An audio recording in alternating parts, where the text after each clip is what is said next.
이제 오늘 우리에게 주신 하나님 말씀을 함께 나누겠습니다. 오늘은 창세기 3장 7절부터 21절까지 말씀을 함께 나누겠습니다.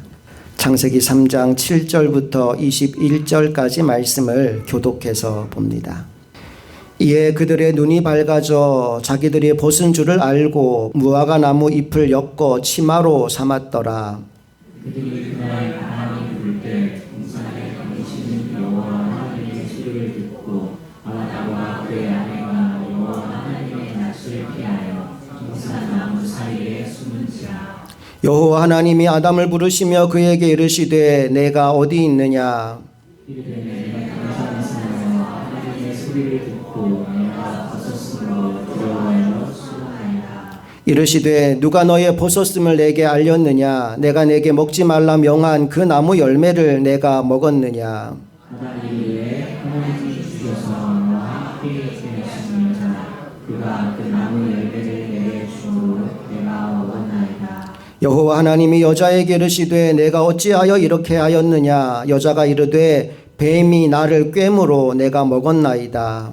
여호와 하나님이 뱀에게 이르시되 내가 이렇게 하였으니 내가 모든 가축과 들의 모든 짐승보다 더욱 저주를 받아 배로 다니고 살아있는 동안 흙을 먹을지니라. 내가 너로 여자와 원수가 되게 하고 내 후손도 여자의 후손과 원수가 되게 하리니 여자의 후손은 내 머리를 상하게 할 것이요 너는 그의 발꿈치를 상하게 할 것이니라 하시고 또 여자에게 이르시되 내가 내게 임신하고 고통을 크게 받으리니 내가 수고하고 자식을 낳을 것이며 너는 남편을 원하고 남편은 너를 다스릴 것이니라 하시고 아담에게 이르시되 내가 내 아내의 말을 듣고 내가 내게 먹지 말라 한 나무의 열매를 먹었은즉 땅은 너로 말미암아 저주를 받고 너는 내 평생에 수고하여야 그 소산을 먹으리라. 하나님 내게 가시나물과 멍멍이를 줄 것이라. 내가 먹을 것은 밭의 채소인즉 내가 흙으로 돌아갈 때까지 얼굴에 땀을 흘려야 먹을 것을 먹으리니 내가 그것에서 취함을 입었음이라. 너는 흙이니 흙으로 돌아갈 것이니라 하시니라. 하나님 그의 아내의 이름을 하와라 불렀으니 그는 모든 산자의 어머니가 되리라. 다 같이 읽습니다. 여호와 하나님이 아담과 그의 아내를 위하여 가죽옷을 지어 입히시니라. 아멘. 오늘은 공의와 사랑의 하나님이라는 제목으로 하나님 말씀을 나누겠습니다. 여러분, 하나님께서 인간을 만드신 이유와 목적이 무엇일까요? 이사야서 43장 21절은 그 해답을 우리에게 이렇게 알려줍니다. 다 같이 읽어봅니다. 시작.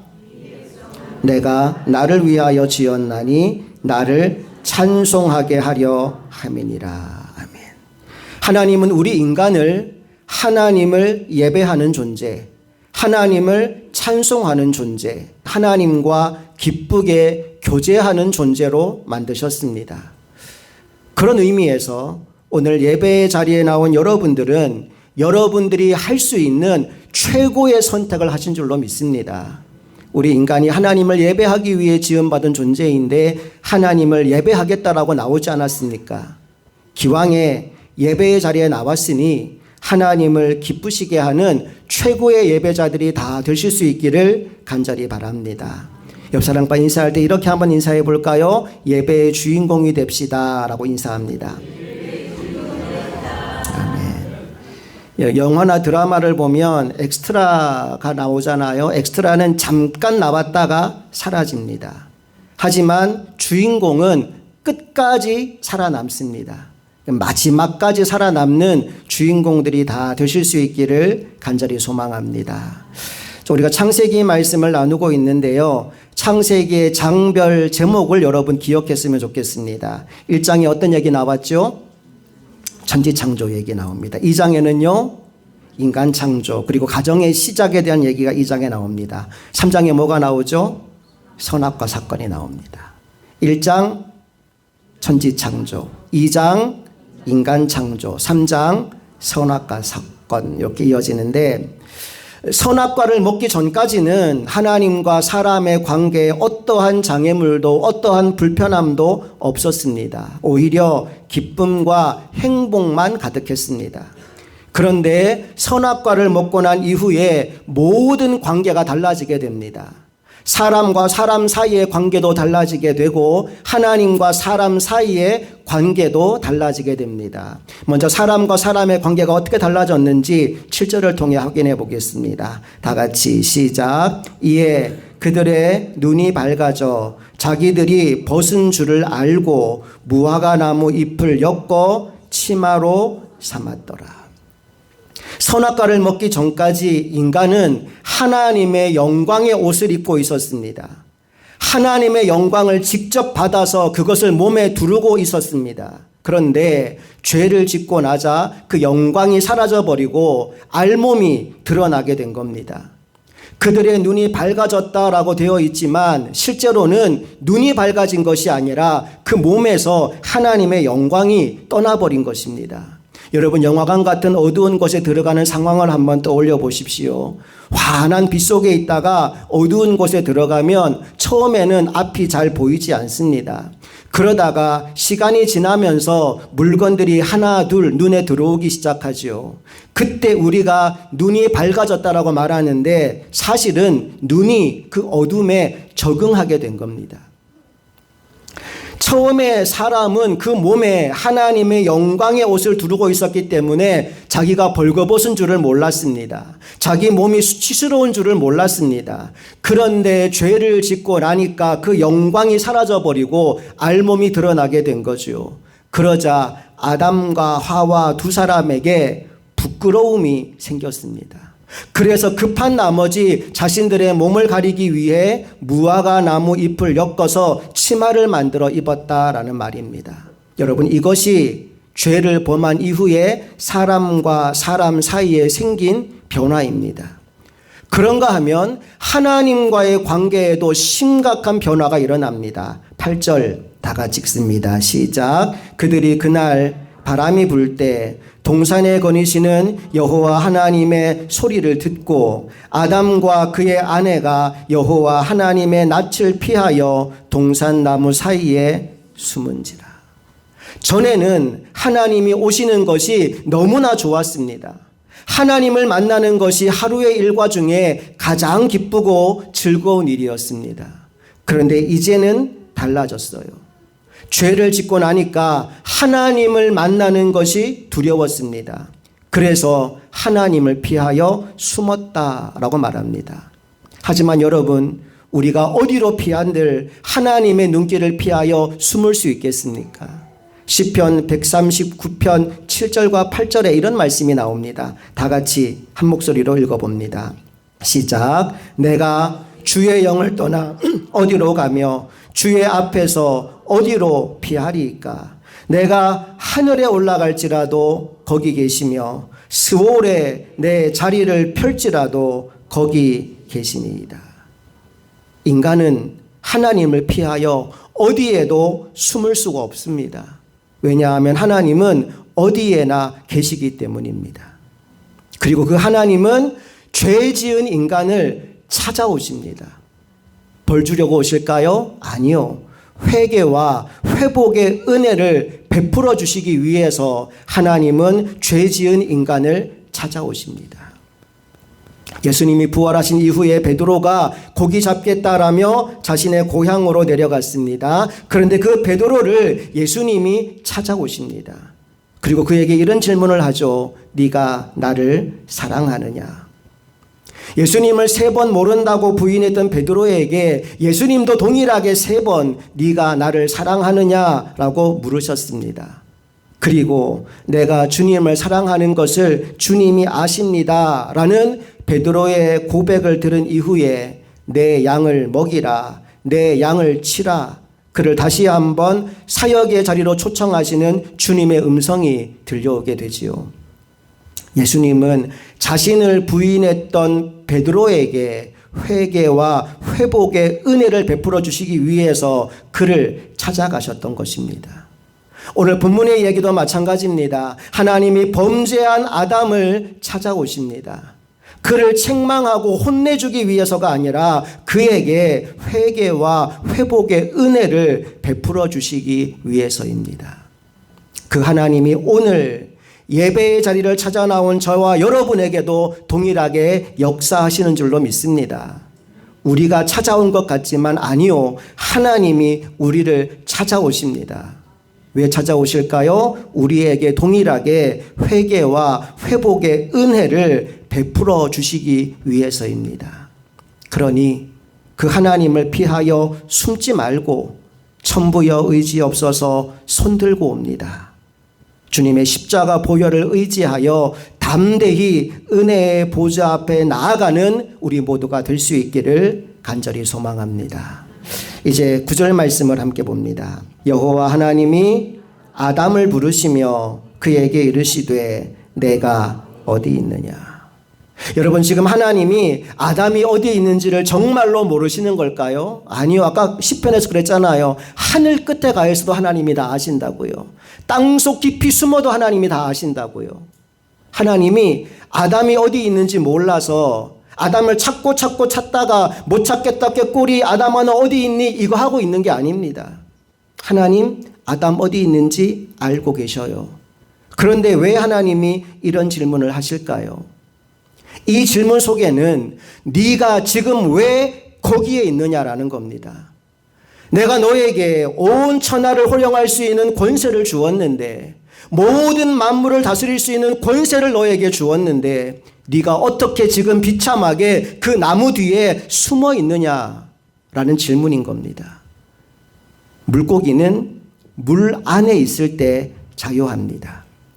그런데 어느 날 이 물고기가 백사장을 보니까 모래알이 너무 반짝반짝 아름답고 빛나고 너무 예뻐 보여요. 야, 저기 한번 들어 누워 봤으면 좋겠다. 그런 생각이 들었대요. 그래서 파도가 높은 날 그 파도를 이용해서 점프를 한 겁니다. 그리고 백사장 모래알 위에 그 물고기가 들어 누웠습니다. 어떻게 되었을까요? 그 순간 숨이 턱 막히고 죽을 것 같은 거죠.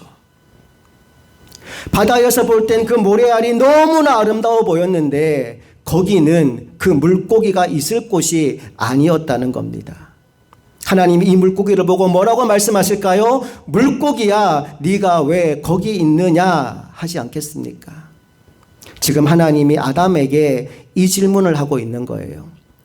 아담아, 네가 왜 거기에 있느냐? 사랑하는 여러분, 하나님이 기뻐하는 자리에 머무르시기 바랍니다. 세상이 주는 기쁨에 취하여 살지 말고 하나님이 주시는 은혜를 누리며 살아가게 되시기를 간절히 바랍니다. 부흥이란 모래 위에서 퍼덕거리는 그 물고기에게 물 한 바가지 부어주는 게 아닙니다.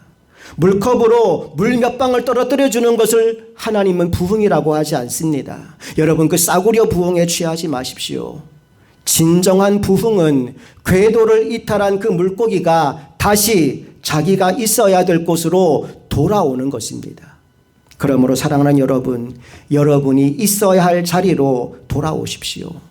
하나님이 기뻐하시는 자리로 다 돌아오게 되시기를 간절히 축복합니다. 자, 이제 10절 아담의 대답을 한번 들어보겠습니다. 시작. 이르되 내가 동산에서 하나님의 소리를 듣고 내가 벗었으므로 두려워하여 숨었나이다. 내가 벗었으므로 두려워하여 숨었나이다. 죄를 짓고 나니까 어떤 감정이 생겼다고요? 두려움의 감정이 생겨요. 그런데 내가 죄를 지었습니다라고 말하지 않고 뭐라고 말해요? 내가 벗었기 때문에 부끄럽습니다. 두렵습니다. 라고 말합니다. 본질에 비껴난 대답을 한 거예요. 그래서 다시 한번 하나님이 이렇게 질문합니다. 11절 시작. 이르시되 누가 너의 벗었음을 내게 알렸느냐? 내가 내게 먹지 말라 명한 그 나무 열매를 내가 먹었느냐? 하나님 이미 다 알고 계시지만 아담이 자신의 입술을 통해서 자신의 죄를 자백하고 회개하기를 원하셨던 거예요. 그래서 마치 아무것도 모른다는 듯이 누가 너에게 너의 벗었음을 알려주었느냐? 혹시 선악을 알게 하는 나무 열매를 내가 먹었느냐라고 다시 물으신 겁니다. 이 질문에 아담이 책임지는 자세로 회개했다면 참 좋았을 텐데 책임을 회피하는 듯한 모습을 보입니다. 다른 사람 핑계를 대는데 뭐라고 말했는지 12절 말씀 다 같이 읽습니다. 시작. 아담이 이르되 하나님이 주셔서 나와 함께 있게 하신 여자 그가 그 나무 열매를 내게 주므로 내가 먹었나이. 일단 잘못을 시인하긴 합니다. 내가 먹었습니다 라고 얘기는 해요. 그런데 그 앞에 구차한 핑계 변명을 하고 있죠. 말씀을 보니까 아담이 하와를 그냥 여자라고 하지 않고 어떤 여자라고 얘기했어요? 하나님이 주셔서 나와 함께 있게 하신 여자. 그럽니다. 이 말은 누구 책임도 있다는 거예요? 하나님 책임도 있다는 겁니다. 아니 내가 언제 여자 달라고 했습니까? 달라고도 안 했는데 하나님이 굳이 주셔서 제가 지금 이런 어려움을 겪게 된 거 아닙니까? 하나님이 여자 안 만들어줬으면 저는 절대로 이런 죄를 범할 사람 아닙니다. 이런 뉘앙스로 지금 이야기를 하고 있는 거예요. 기가 막히죠. 언제는 그 여자를 보면서 이는 내 뼈 중에 뼈요 살 중에 살이다라며 주책을 떨더니 이제는 저 여자 때문이라고, 저 여자 주신 하나님 때문이라고 손가락질을 하고 있는 겁니다. 여러분 변명하지 마십시오. 책임질 건 책임지고 사시기를 축복합니다. 자, 이제 하나님의 눈길이 여자에게로 옮겨갑니다. 여자에게 물어요. 너 왜 그랬니? 다급해진 여자가 또 핑계를 대기 시작합니다. 이번엔 누구 핑계 댈까요? 뱀 핑계를 댑니다. 13절 시작. 여호와 하나님이 여자에게 이르시되 내가 어찌하여 이렇게 하였느냐? 여자가 이르되 뱀이 나를 꿰므로 내가 먹었나이다. 옆 사람 보고 인사합시다. 우리 핑계 대지 맙시다. 인사하겠습니다. 네. 여러분 책임을 회피하는 사람 되지 말고 책임지는 멋있는 사람 다 되시기를 축복합니다. 하나님은 아담과 하와가 정직하게 자신의 죄를 자백하고 회개하는 모습을 아마 보고 싶었을 것입니다. 그런데 그들은 자기 죄를 고백하기보다는 핑계를 대는 방식으로 책임을 회피하려고 했어요. 요한일서 1장 9절 말씀을 보십시오. 다 같이 읽어봅니다. 시작. 만일 우리가 우리 죄를 자백하면 그는 미쁘시고 의로우사 우리 죄를 사하시며 우리를 모든 불의에서 깨끗하게 하실 것이요. 아멘. 하나님 이런 분이십니다. 우리가 정직하게 우리의 죄를 자백하면 우리의 죄를 사하여 주실 뿐만 아니라 우리를 모든 불의에서 깨끗하게 만들어 주시는 분이십니다. 그러므로 어떤 죄를 지었든지 간에 그 자리에 머무르지 말고 하나님 아버지께로 돌아와서 나의 죄인됨을 정직하게 시인하고 회개함으로 회복의 은혜를 누리는 우리 모두가 되기를 간절히 소망합니다. 자, 이제 선악과를 먹은 이후에 어느 누구도 책임지려 하지 않고 계속해서 책임 전가를 함으로 인해 벌어진 하나님의 조치를 살펴봅니다. 14절 말씀 다 같이 읽어볼게요. 시작. 여호와 하나님이 뱀에게 이르시되 내가 이렇게 하였으니 내가 모든 가축과 들의 모든 짐승보다 더욱 저주를 받아 배로 다니고 살아있는 동안 흙을 먹을지니라. 여기서 뱀은 두 가지 의미가 있습니다. 하나는 실제적인 뱀입니다. 하나님께서는 마귀의 도구로 사용된 뱀을 저주하셨습니다. 그래서 뱀은 다른 동물보다 훨씬 낮아져서 배로 기어다니게 되었고 흙을 먹게 되었다는 겁니다. 여기서 흙을 먹는다는 건 실제로 흙이 주식이다 이 말이 아니고 기어다니다 보니까 땅에 티끌에 뒹굴게 되고 그래서 입에 먼지나 흙이 들어갈 수밖에 없게 되었다라는 말이죠. 그만큼 뱀의 지위가 낮아지게 된 겁니다. 그런가 하면 이 뱀은 요한계시록에 나오는 옛 뱀, 곧 사탄을 의미하기도 합니다. 그리고 사탄이 맞이할 운명에 대하여 15절은 이렇게 말씀합니다. 15절 말씀을 다 같이 읽어볼게요. 시작. 내가 너로 여자와 원수가 되게 하고 내 후손도 여자의 후손과 원수가 되게 하리니 여자의 후손은 내 머리를 상하게 할 것이요 너는 그의 발꿈치를 상하게 할 것이니라 하시고. 여러분 여기서 여자의 후손은 누구를 가리키는 걸까요? 예수 그리스도를 가리킵니다. 너는 그의 발꿈치를 상하게 할 것이다 라고 나와 있는데 이것은 예수 그리스도가 당하게 될 십자가의 고난을 의미하는 겁니다. 아마도 사탄은 예수 그리스도가 십자가에 못 박혀 죽었을 때 자신이 승리했는 줄로 착각했을 겁니다. 그런데 그 죽음이 끝이 아니었어요. 예수께서 사흘 만에 다시 살아나심으로 말미암아 사망 권세를 이기셨고 사탄의 세력을 무력화시키셨습니다. 오늘 본문의 표현대로 한다면 뱀의 머리를 상하게 하신 것입니다. 하지만 여러분, 이 표현이 사실은 너무 고상한 표현입니다. 히브리어 원어적 의미를 그대로 살린다면 뱀의 머리를 박살내신 거예요. 뱀은 여자를 이용해서 죄가 이 땅에 들어오도록 했는데 하나님은 여자의 후손을 통해서 사탄의 세력을 결박하신 겁니다. 여러분, 그 승리가 이제 여러분의 것이 되었음을 믿으시기 바랍니다. 요한복음 16장 33절 주님이 이렇게 말씀하셨습니다. 다 같이 믿음으로 읽습니다. 시작. 이것을 너희에게 이르는 것은 너희로 내 안에서 평안을 누리게 하려 함이라. 세상에서는 너희가 환난을 당하나 담대하라. 내가 세상을 이기었노라. 예수님이 십자가에서 이미 이루어 놓으신 그 승리를 누리며 살아가는 하나님의 종들이 다 되시기 바랍니다.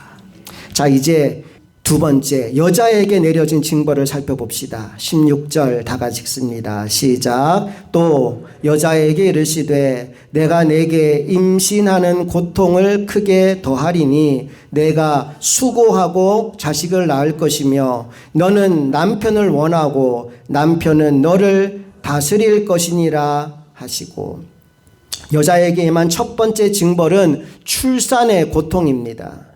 여러분, 원래 이것은 고통스러운 게 아니었습니다. 자녀를 낳는 건 하나님의 축복이었어요.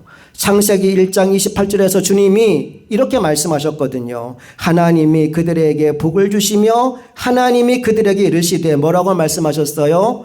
생육하고 번성하여 땅에 충만하라 그랬어요. 생육하고 번성하는 것은 하나님의 축복입니다. 그런데 그것이 지금 고통으로 변해버린 겁니다. 이게 죄의 결과예요. 그것만이 아니죠. 말씀이 또 이렇게 이어집니다. 너는 남편을 원하고 남편은 너를 다스릴 것이니라 하시고, 원래 하나님은 남자와 여자를 대등하게 만드셨습니다. 아니, 오히려 여자를 남자보다 조금 더 뛰어나게 만드셨습니다. 재료가 일단 다르다니까요. 남자 뭐로 만들었어요? 흙으로. 여자는 뭐로 만들었어요? 뼈로 만들었어요. 재료가 달라요, 재료가. 그리고 지어진 순서를 봐도 여자가 제일 뒤에 만들어졌거든요. 여러분, 원래 신제품일수록 성능이 훨씬 더 좋은 겁니다. 그리고 여자가 조금 더 뛰어나요. 그래서 여자들이 보면 남자들이요, 참 어려 보이고 어리숙해 보이고 어리석어 보입니다. 여자분들 그렇죠? 아멘이 나왔습니다. 어떻게 저렇게 머리가 안 돌아갈까 싶을 때가 참 많을 거예요. 그래서 안타까운 마음에 좀 도와주려고 하면 남편들이 말을 들어요, 안 들어요? 더럽게 안 들어먹어요. 안 들어요. 몇 마디 하면은 잔소리 한다 그러고 바가지 긁는다 그러고, 여러분 집에서 다 일어나는 일들이죠. 여러분, 그게 선악과를 먹은 결과예요. 너는 남편을 지배하고 싶겠지만 오히려 남편이 너를 다스릴 것이다. 이게 여러분이 하와 때문에 받게 된 벌입니다. 그러므로 아내 여러분, 가정에서 평화를 원하신다면 남편을 지배하려고 하지 말고 가장의 권위를 인정해 주시기를 축복합니다. 특별히 남편에게 칭찬을 많이 해 주시기 바랍니다. 남자는요, 칭찬과 인정에 매우 약합니다. 어떤 부부 세미나에서 있었던 일인데 아내분이 부부 세미나에 참석했어요. 그 세미나 중에 강사님이 숙제를 내준 겁니다. 숙제가 뭐냐 하면 오늘 집에 가면 반드시 남편을 칭찬하라고, 칭찬한 거 와서 발표하라 그런 겁니다. 그 집에 왔어요. 문제는 이 남편이요, 칭찬할 게 없는 사람이에요. 회사 갔다 오면 곧바로 어디로 가느냐 하면 소파에 갑니다. 소파에 누워서 뭐 할까요? TV를 틉니다. 소파와 한 몸이 되어서 뒹구는 게 집에서 남편의 일상이에요. 설거지 한번 도와준 적 없고, 애들 키우는데 육아 한번 도와준 적 없고, 그냥 소파와 한 몸 되어 누워있는 남편 보면서 화만 났지 칭찬할 생각을 한 번도 해보지 못했어요. 근데 숙제입니다. 칭찬을 해야 됩니다. 근데 이 집에 또 다른 문제가 하나 있었는데, 형광등이 나간 지가 한 달이 넘었어요. 남편한테 매일매일 얘기합니다. 형광등 갈아야 된다고. 사올까요? 안 사올까요? 사왔으면 갈았겠죠. 한 달이 넘도록 형광등은 껌뻑껌뻑하고 불이 잘 들어오지 않아요. 그 남편은 어떻게 칭찬하겠습니까? 그래도 숙제를 해야 되니까 칭찬하려면 뭐부터 해야 되느냐? 관찰부터 해야 됩니다. 이 남자가 뭐 하는지를 관찰하기 시작했어요. 설거지를 하면서 이렇게 남편을 쳐다보는데 소파와 한 몸 되어 누워있던 남편이 자리에서 일어나더래요. 화장실 가는 모양입니다. 가다가 발 앞에 뭐가 있었느냐 하면 애가 장난감 가지고 놀다가 장난감 거기다 놓고 자러 들어간 거예요. 그 장난감을 손으로 치우는 것도 아니고 발로 쓱 밀고 있는 거예요. 그걸 봤어요. 그래서 화장실 갔다가 들어온 남편에게 칭찬을 합니다. 뭐라고 얘기하느냐? 여보, 너무 고마워요. 장난감이 거기 놓여 있어가지고 나는 언제 치우나 했는데 당신이 그거 치워줘서 얼마나 고마운지 몰라요. 아내 마음속에 부글부글 하지만 칭찬해야 되니까 억지로 칭찬을 했대요. 남편이 그 말 듣고 굉장히 머쓱한 표정을 짓는 겁니다. 뭐 잘한 것도 아닌 것 같은데 칭찬해 주니까 기분이 좀 그랬나 봐요. 그리고 조금 있다가 남편이 옷을 주섬주섬 입더래요. 밖으로 나가더래요. 한참 있다가 들어왔대요. 손에 뭐가 들려 있었게요? 형광등이 들려 있더래요. 한 달이 넘도록 형광등 노래를 불러도 갈아주지 않던 남편이 칭찬 한마디 했더니 그 발로 나가서 형광등을 사와서 갈더라는 겁니다. 여러분, 남자는 그렇게 생겨 먹었어요. 그러니까 좀 바보 같고 어리석어 보이더라도 사랑으로 품어주고 잘 도와주셔서 행복한 가정 이루게 되시기를 주님 이름으로 축복합니다. 옆 사람에게 한번 인사합시다. 당신을 잘 도와주겠습니다. 아멘. 이제 바가지 긁는 거 소용없습니다. 잔소리해도 안 듣습니다. 칭찬과 인정이 남편을 움직이는 비결입니다. 자, 이제 마지막 아담에게 내려진 벌을 볼게요. 17절부터 19절까지 다 같이 읽습니다. 시작. 아담에게 이르시되 내가 내 아내의 말을 듣고 내가 내게 먹지 말라 한 나무의 열매를 먹었은즉 땅은 너로 말미암아 저주를 받고 너는 내 평생에 수고하여야 그 소산을 먹으리라. 땅이 내게 가시덤불과 엉겅퀴를 낼 것이라. 내가 먹을 것은 밭의 채소인즉 내가 흙으로 돌아갈 때까지 얼굴에 땀을 흘려야 먹을 것을 먹으리니 내가 그것에서 취함을 입었습니다. 너는 흙이니 흙으로 돌아갈 것이니라 하시니라. 여러분, 아담은 에덴 동산에 있을 때부터 사실 그냥 놀고 있진 않았습니다. 에덴 동산에서도 노동을 했습니다. 2장 15절 말씀에 이렇게 얘기했거든요. 여호와 하나님이 그 사람을 이끌어 에덴 동산에 두어 그 다음에 뭐라고 나와 있어요? 그것을 경작하며 지키게 하시고. 그냥 에덴 동산에서 아담이 놀고 먹고 했던 게 아니라 그곳에서 하나님 맡기신 일을 했어요. 그 땅을 경작하며 지키는 것이 아담에게 주어진 축복이었습니다. 노동은 신성한 겁니다. 귀하고 복된 일입니다. 그러니까 일하는 것 그 자체가 벌은 아니에요. 문제는 뭐냐 하면 일한 만큼의 소득을 얻지 못하게 되었다라는 겁니다. 전에는 하나님이 돌봐주심으로 말미암아 일한 것보다 더 풍성한 소출이 있었어요. 그런데 지금은 어떻게 되었습니까? 땅이 저주를 받아서 가시덤불과 엉겅퀴를 내었다라고 말합니다. 그러니까 뭘 심어도 제대로 된 소출을 거둘 수가 없게 된 거지요. 신성한 노동이 고통이 되어버린 겁니다. 그것만이 아니지요. 너는 흙이니 흙으로 돌아갈 것이니라. 이제 범죄한 인간에게 죽음의 그림자가 드리우게 된 것입니다. 만약 오늘 이 말씀이 여기에서 끝이 나버렸다면 우리에게는 희망이 없었을 거예요. 그런데 21절에 이런 말씀이 나옵니다. 다 같이 시작. 여호와 하나님이 아담과 그의 아내를 위하여 가죽옷을 지어 입히시니라. 옷을 선물로 준다는 것은 특별한 의미가 있습니다. 누군가를 사랑하고 또 보호해주고 싶다는 마음이 그 선물 안에 담겨 있는 거죠. 아담과 하와가 범죄하였지만, 그래서 지금 에덴에 쫓겨날 수밖에 없지만, 에덴은 죄가 없는 곳이기 때문에 죄 지은 인간이 있을 수가 없어요. 그래서 어쩔 수 없이 하나님이 그들을 에덴 밖으로 추방하게 되지만, 그러나 하나님은 여전히 그들을 사랑하고 계셨습니다. 그래서 그들을 보호해 주시기 위해 그들이 만들어 입었던 무화과 나무 잎사귀로 만든 옷을 벗기시고 그 대신에 따뜻하고 튼튼한 가죽 옷을 지어서 입혀주신 거죠. 여러분, 그런데 한번 생각해 보십시오. 가죽 옷을 지었다는 것은 어떤 짐승이 죽었다는 것을 의미합니다. 짐승이 죽지 않고는 가죽이 나올 수가 없기 때문입니다. 그렇다면 하나님이 이 가죽 옷을 통해 우리에게 보여주고 싶은 것이 무엇이었을까요?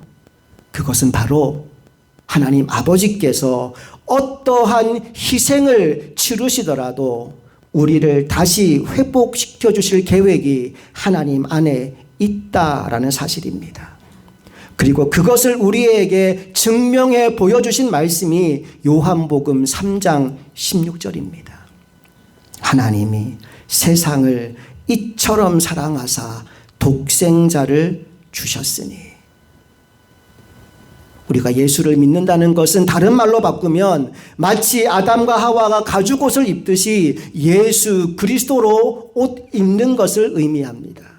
갈라디아서 3장 27절 말씀 다 같이 읽습니다. 시작. 누구든지 그리스도와 합하기 위하여 세례를 받은 자는 그리스도로 옷 입었느니라. 아멘. 여러분, 이제 옷을 갈아입으십시오. 여러분이 만들어 입은 무화과 나무 잎은 벗어버리시고 하나님이 우리에게 입혀주시는 옷, 가죽 옷, 죽음을 통해 우리에게 선물로 주신 옷, 예수 그리스도로 옷 입게 되기를 축복합니다.